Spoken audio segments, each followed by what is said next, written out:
Maintenant, quels sont les mécanismes physiologiques de la mémoire? Autrement dit, comment est-ce que les modifications des connexions synaptiques pourraient aider à la formation de nouveaux souvenirs ou à la disparition de souvenirs anciens? Les premières expériences qui ont mis en évidence l'implication de ce qu'on appelle la plasticité synaptique dans les phénomènes de mémorisation émanaient des travaux de l'équipe d'Eric Kandel sur la lipsie. Il s'agit d'un mollusque marin, Alypsia californica, qui dispose d'un système nerveux assez simple fait de quelques neurones, facilitant ainsi son étude. Dans l'expérience principale, cet animal était soumis à des jets d'eau qui entraînaient par réponse au réflexe une rétraction d'une partie de lui. Mais les chercheurs, ils ont remarqué que la répétition de cette stimulation va aboutir au bout d'un certain temps à un phénomène d'habituation, c'est-à-dire à une diminution, voire à une disparition de ce réflexe de rétraction de l'animal. Quand on va voir la constitution de cet arc réflexe, nous avons le récepteur sensoriel qui se trouve au niveau du siphon. Ce récepteur est connecté bien sûr au neurone sensoriel qui va transmettre l'information jusqu'à la synapse directe avec le motoneurone qui lui va donner l'ordre moteur pour la contraction de lui ou de la branchie de l'animal.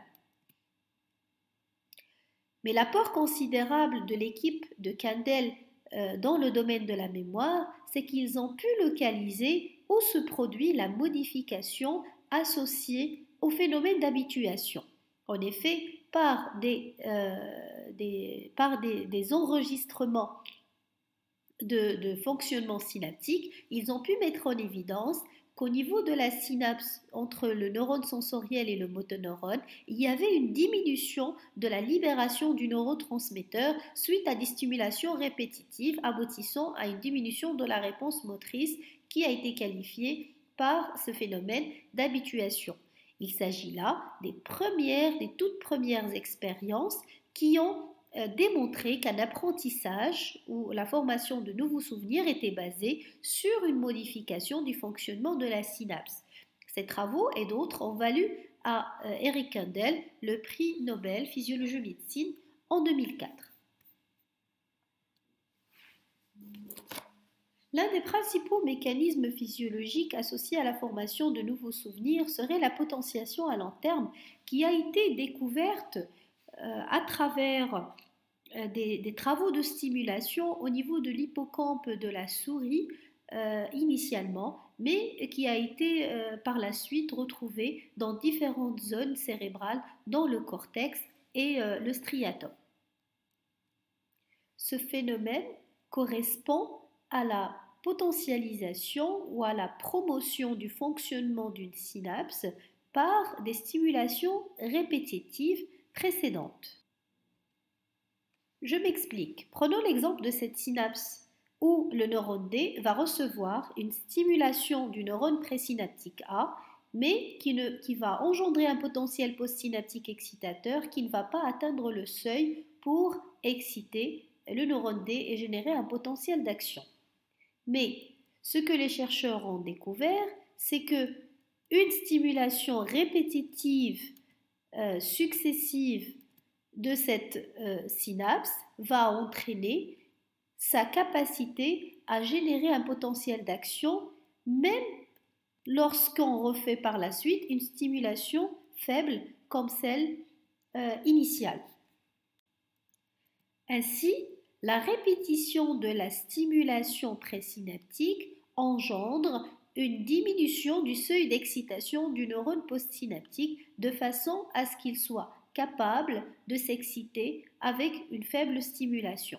C'est ce qu'on appelle la plasticité synaptique dans le sens de potentialisation.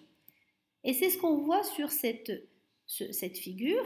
Là, les premières stimulations unitaires n'engendrent pas de réponse postsynaptique. Suite à une stimulation tétanisante, c'est-à-dire avec une fréquence élevée, on va avoir une réponse postsynaptique qui, et là c'est le plus important, qui va se maintenir plusieurs minutes voire plusieurs heures et apparaître même lorsqu'on envoie en présynaptique une seule stimulation qui à l'avant n'était pas suffisante pour faire fonctionner cette synapse. Donc on voit que la synapse a eu une plasticité, son fonctionnement a été modifié et il est devenu actif à de faibles stimulations suite à cette stimulation répétitive.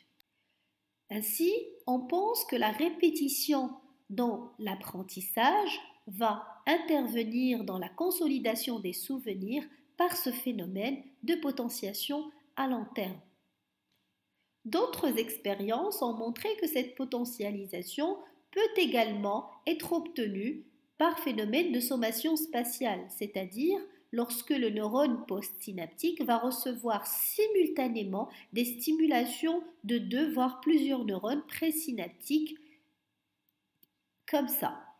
Ce phénomène a été apparenté ou bien on pense qu'il pourrait être à la base des associations qu'on va élaborer pour la création d'un souvenir ou pour la consolidation d'un souvenir. Ainsi, par exemple, si on revient à notre exemple précédent sur le chien, il y a un neurone qui va concentrer ou qui va emmener l'information visuelle, un autre qui va emmener l'information sonore, permettant au neurone postsynaptique qui va schématiquement coder pour l'ensemble de l'image visuelle et sonore, permettant ainsi de créer des associations et de rendre le souvenir plus stable. Ainsi, il paraît logique que l'apprentissage peut être favorisé par la création d'associations qui vont stimuler les réseaux de neurones impliqués dans l'apprentissage de chaque nouvelle notion avec ces différentes associations avec les notions précédentes, ce qui va permettre à ce nouveau souvenir ou à cette nouvelle information d'être fixée de façon potentialisée à long terme. Tout ceci souligne bien sûr l'intérêt de l'organisation et de la catégorisation des souvenirs quand on veut les enregistrer. Maintenant que l'on a vu comment on arrive à former et à stocker, maintenir de nouveaux souvenirs, et j'espère que vous l'avez bien compris, comment maintenant arrive-t-on à oublier et à effacer des informations anciennes? Quels sont les mécanismes physiologiques de l'oubli? Eh bien, ils sont au nombre de 3 principaux. Le premier mécanisme, c'est qu'en fait, l'information n'a jamais été encodée. Elle a été oubliée parce qu'elle n'est jamais passée dans le registre de mémoire à long terme. Et on sait très bien que les autres registres, qu'il s'agisse de la mémoire sensorielle ou de la mémoire à court terme, elles sont labiles et ne permettent pas aux informations de persister. Ceci peut être dû à un problème d'attention ou à un défaut de consolidation. Et ceci, la consolidation, on l'avait déjà vu qu'elle nécessite une concentration, une motivation et une volonté d'apprentissage. Ainsi, faire attention pendant un phénomène un effort d'apprentissage et se concentrer sont nécessaires pour ne pas oublier l'information et pour lui permettre d'avoir un encodage efficace. Le deuxième mécanisme de l'oubli, c'est le défaut d'utilisation de l'information. On sait très bien qu'après avoir bien appris, bien encodé un certain nombre d'informations, on va au fil du temps, si on ne va pas aller les rappeler, ces informations, si on ne les répète pas, si on ne les rappelle pas, et donc si on n'investit pas les mécanismes consolidants et les mécanismes de potentialisation à plusieurs fois, il va y avoir une perte d'un certain pourcentage ou d'une certaine portion de ces informations au fil du temps. Ainsi, la répétition, l'utilisation des informations apprises dans la vie de tous les jours va permettre de les maintenir beaucoup plus longtemps. Un exemple pratique dans le domaine médical, par exemple, au moment de la période d'apprentissage ou au moment de la période des stages et d'externat, tous les étudiants passant par le service de cardiologie atteignent une certaine maîtrise de l'ECG.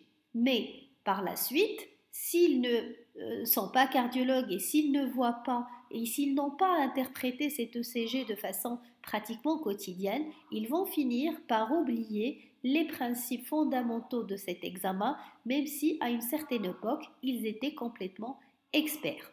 Ce qui veut dire que l'information qui n'est pas utilisée va d'une certaine façon disparaître pour peut-être laisser la place à d'autres informations plus utiles à être consolidées. Le troisième mécanisme, c'est le phénomène d'interférence avec d'autres informations. Et là, je vais vous donner deux exemples pratiques qu'on vit dans la vie de tous les jours. Le premier exemple, imaginez que vous laissez votre voiture tous les matins en allant travailler au même endroit. Tous les jours, le même endroit. Un jour, vous trouvez votre endroit de parking préféré occupé et vous allez garer la voiture quelques mètres plus loin. Alors, en sortant du travail le soir, vous allez certainement directement vous diriger à l'endroit habituel. Eh bien, ici, c'est ce qu'on appelle l'interférence proactive, c'est-à-dire que la mémoire ou le souvenir de l'endroit ancien va interférer avec la fixation ou avec l'encodage de l'information nouvelle. Il se peut même que vous passiez une demi-heure à rechercher votre voiture parce que vous serez incapable de vous souvenir de l'endroit où elle a été garée, mais qui pourrait éventuellement être retrouvée grâce à des indices ou grâce à des souvenirs associés. Le deuxième exemple, c'est dans l'autre sens, c'est l'interférence rétroactive. Dans ce cas, c'est les informations nouvellement acquises qui vont empêcher le souvenir des informations anciennes. Et cette situation, nous l'avons pratiquement tous vécue quand on change par exemple un numéro de téléphone ou quand quelqu'un qu'on connaît change son numéro de téléphone. L'apprentissage du numéro récent, au bout de quelques jours, va empêcher ou va nous rendre incapables de nous souvenir du numéro ancien. C'est comme si l'information nouvelle avait pris la place de l'ancienne, empêchant ainsi sa remémoration. Comme la potentialisation à long terme a été considérée comme le phénomène physiologique à la base de la mémorisation et du maintien des souvenirs, la dépression à long terme, qui elle a été décrite initialement au niveau des cellules du cervelet puis retrouvée dans d'autres endroits du cerveau, peut être la base physiologique des phénomènes de l'oubli. Il s'agit là d'une autre façon de plasticité synaptique, mais qui va dans le sens de la diminution des capacités. Ainsi, la stimulation à basse fréquence au niveau présynaptique peut entraîner une diminution de la capacité de cette synapse à répondre à une stimulation normale préalable. Ce phénomène peut être avancé comme explicatif, par exemple, de l'expérience de l'habituation qui a été remarquée chez la lipsie dans les premières expériences de Kandel.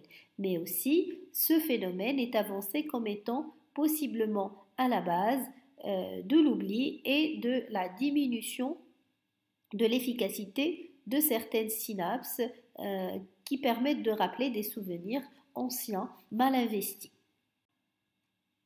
Maintenant, quels sont les troubles qui peuvent toucher ces mécanismes de mémorisation chez l'homme? Eh bien, il y a différents types de troubles de mémoire de différentes sortes qui, dans la vie de tous les jours, sont très différents de ce qu'on voit dans les films. L'amnésie, souvent, est de deux types, soit c'est une amnésie antérograde, c'est-à-dire qui porte sur la capacité de la formation de nouveaux souvenirs, ou bien rétrograde, c'est-à-dire la diminution, la disparition de souvenirs anciens. Souvent, ces deux types d'amnésie sont associés. Et la scène la plus connue dans les films, qu'il s'agissait d'Hollywood, de films égyptiens ou autres, la situation où suite à un traumatisme crânien, on perd toute son identité, tout son stock mnésique ancien, on perd tous ses souvenirs antérieurs, mais on est toujours capable de former de nouveaux souvenirs, est pratiquement inconnu ou extrêmement rare dans la pratique quotidienne clinique, où tout syndrome amnésique s'accompagne d'une façon ou d'une autre d'une difficulté à former de nouveaux souvenirs. Selon sa présentation et ses symptômes associés et sa cause, on définit différents types d'amnésie en clinique médicale. D'une part, il y a le syndrome amnésique général qui va associer à la fois une amnésie antérograde et une amnésie rétrograde plus ou moins sévère, peut se retrouver dans les causes traumatiques où ce syndrome amnésique va un petit peu cadrer le traumatisme, dans les amnésies d'origine vasculaire qui peuvent être associées à des AVC, notamment quand les lésions sont massives et bilatérales, dans les maladies dégénératives comme dans la maladie d'Alzheimer. Nous avons également l'amnésie hippocampique, comme celle décrite par le patient HM et par quelques autres patients décrits dans la littérature, qui va être typiquement plus marquée sur l'amnésie antérograde. L'amnésie diencéphalique comme dans le syndrome de Korsakoff associé à un alcoolisme chronique. Il y a aussi l'amnésie lacunaire ou l'ictus amnésique. C'est une perte d'un certain nombre de souvenirs au niveau cadrant une période précise qui, dans certaines situations comme dans l'ictus, va pouvoir récupérer. Donc la durée de cette plage d'amnésie va durer quelques heures et puis récupérer. Les étiologies sont variables, allant d'un stress extrême jusqu'à d'autres causes psychologiques. Nous avons les amnésies psychogènes qui peuvent accompagner une dépression, en plus des types d'amnésie hystérique où la présentation clinique est complètement bizarre, où ça ne colle pas aux différents tableaux cliniques connus. Enfin, il y a les causes toxiques et médicamenteuses, notamment les médicaments sédatifs et les benzodiazépines, qui peuvent engendrer des troubles de mémoire et qui sont contre-indiqués dans des situations où l'état cognitif du patient est susceptible de développer des troubles de mémoire. Voilà, je pense que nous avons fait un peu le tour de la question de la mémoire, sa physiologie et ses troubles. Bien sûr, si vous avez des questions, n'hésitez pas à la partager sur notre page Facebook et je me ferai le plaisir de répondre à ces questions dès que possible.